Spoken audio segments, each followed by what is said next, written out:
মা বাবা মার অবাধ্য হওয়া যাবে না। বাবা মা যা বলবে সেটাই বান্দা তুমি সন্তান হিসাবে শ্রবণ করবা। তবে এটা শরীয়তের অধীনস্থ হতে হবে। শরীয়ত বিরোধী কোনো কথা সন্তান শোনার কোনো প্রয়োজন নাই। কেন প্রয়োজন নাই? কারণ আমার নবী হাদিস শরীফের মধ্যে স্পষ্ট করে দিয়েছেন, ক্বালা রাসূলুল্লাহ সাল্লাল্লাহু আলাইহি ওয়াসাল্লাম, সন্তান আছে রমজান আসলে রোজা রাখতে চাই, বাবা মা বলে রোজা রাখার সময় হয় নাই। আমার নবী বলেন এই জাতীয় কথা বাবা মার পক্ষ থেকে আসলে তোমার শ্রবণ করার কোনো প্রয়োজন নাই। বাড়ির পরিবেশ এবং পর্দার পরিবেশ নাই। এখন তার স্ত্রীটাকে সঠিকভাবে পর্দায় রাখতে পারতেছে। তার বাপ মা যদি পর্দা করে বলে এই এখনো সময় হয় নাই পর্দা করার, বের হও গিয়া বাহিরে গিয়ে কাজ কাম করো, আমার নবী বলেন এই জাতীয় কথাও বাপ মার পক্ষ থেকে শ্রবণ করার সুযোগ নাই। সুবহানাল্লাহ বলবেন না? এজন্য বাবা মাকেও বলতে চাই, বাবা মারা যারা আছেন, শরীয়ত বিরোধী কোনো কাজ যেন আপনার পক্ষ থেকে সন্তানের পক্ষ থেকে আদেশ না আসে। যদি আসে তাহলে এটা রবের সাথে আপনি সীমা লঙ্ঘন করেছেন। কারণ আমার রব কিন্তু তেলাওয়াতকৃত আয়াতের মধ্যে ঘোষণা দিয়েছেন, আগে আমার হক তুমি আদায় করবা, এরপরে তোমার বাপ মার হক। আমার হকের ব্যাপারে যদি বাপ মা তোমার সামনে বিদ্বেষপূর্ণ বক্তব্য দেয়, এই হক বাবা মার আদায় করার প্রয়োজন নাই। আগে আমি রবের হকটাকে তুমি প্রাধান্য দিবা।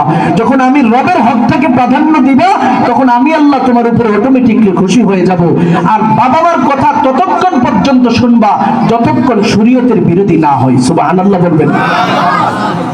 ওয়ালা তানহারহুমা, আমার রব বলে বান্দা তোমার জন্য দ্বিতীয় নম্বরের বিধান, কলিজার টুকরা বাবা মার অবাধ্য হওয়া যাবে না। 3 নম্বরে আমার রব বলে বান্দা তুমি যদি কলিজার বাবা মার কাছ থেকে আন্তরিক দোয়া নিতে চাও, তোমার ব্যবহার পদ্ধতি 3 নম্বর হলো ওয়াকুল্লাহুমা কাওলান কারীমা।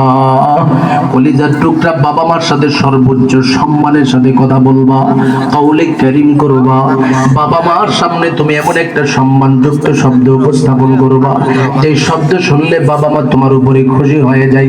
তুমি তোমার বন্ধুর সামনে যে শব্দ চয়ন করো, এই শব্দ বাবা মার সামনে চয়ন করা বেয়াদবি। তুমি তোমার ছোট স্নেহভাজন যারা আছে তাদের সামনে তুমি যে শব্দ চয়ন করো, এই শব্দ বাবা মার সামনে চয়ন করা বেয়াদবি। এই ক্ষেত্রে তোমার বাবা মার সাথে যখন তুমি কথা বলবা, সম্মানটাকে বজায় রেখে কথা বলবা।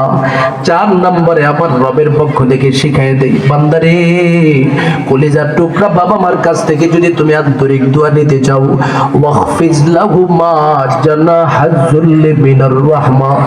বাবা মার সামনে তুমি বিনয়ের ভিত্তিতে দয়াশীল আচরণ করবা, বিনয়ী হইবা, দয়াশীল হইবা।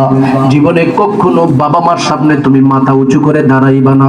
তোমার বসার জায়গা হয়ে গেছে, তুমি রাষ্ট্রের মানুষের কাছে প্রধানমন্ত্রী, রাষ্ট্রের মানুষের কাছে তুমি রাষ্ট্রপতি, রাষ্ট্রের মানুষের কাছে তুমি ওসিডিসিএসপি, তুমি রাষ্ট্রের মানুষের কাছে এমপি, কিন্তু বাবা মার কাছে তুমি হলা সাধারণ একজন সন্তান। কথা কোন ঠিক কিনা?